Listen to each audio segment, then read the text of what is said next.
Sejarah panjang pendistribusian film Indonesia.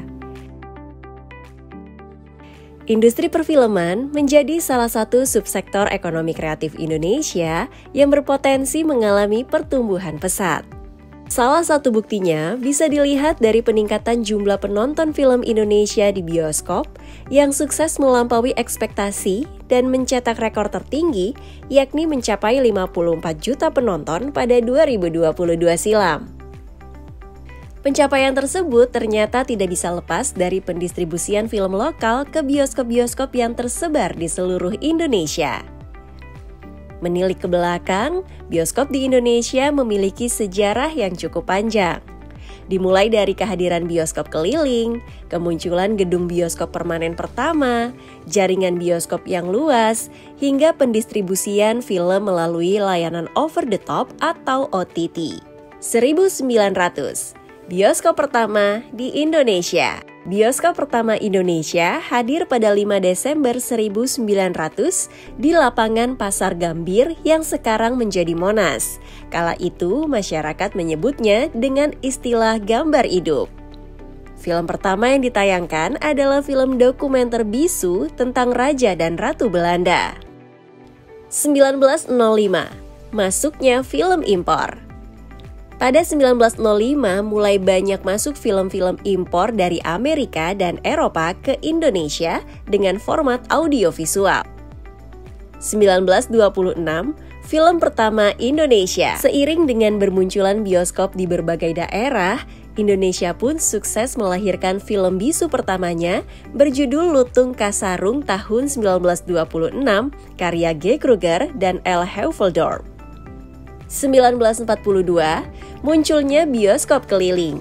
Meski ada bioskop, tetap saja belum ada bangunan bioskop permanen. Artinya, setelah film selesai, penyedia bioskop akan berpindah ke daerah lainnya atau dikenal dengan bioskop keliling yang digelar di lapangan-lapangan. Sehingga muncul istilah misbar alias gerimis bubar. 1950, cikal bakal Hari Film Nasional. Kala itu, hari pertama pengambilan gambar film Darah dan Doa diresmikan sebagai Hari Film Nasional oleh pemerintah, yakni pada 30 Maret 1950.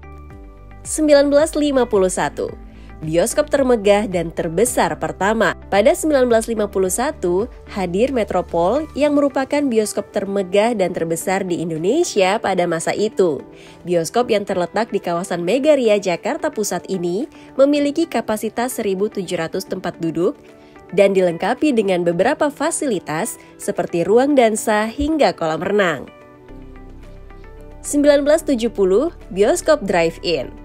Memasuki 1970-an, film dan bioskop Indonesia mengalami kemajuan. Terbukti dengan adanya bioskop drive-in bernama Jaya Ancol Drive-In Theater. 1978, lahirnya Cineplex. Pada 1978, muncul Cineplex Jakarta Theater yang kemudian pada 1984 mengganti nama menjadi Cineplex. 1990 hingga 2000, bioskop makin tersebar. Sejak 1987, perkembangan bioskop makin pesat dan hadir dengan berbagai jenis studio seperti Cinema XX1, Cinema 21, The Premiere, hingga IMAX. Hingga 2023, diperkirakan sudah ada 1.250 layar bioskop di 232 lokasi yang tersebar di 56 kota di seluruh Indonesia. 2016, hadirnya layanan OTT. Seiring berjalannya waktu, tepatnya sejak 2016, mulai banyak bermunculan layanan over the top atau OTT yang kerap menjadi wadah menonton film-film lokal secara online, seperti Netflix, Viu, Disney+, Video, hingga bioskop online.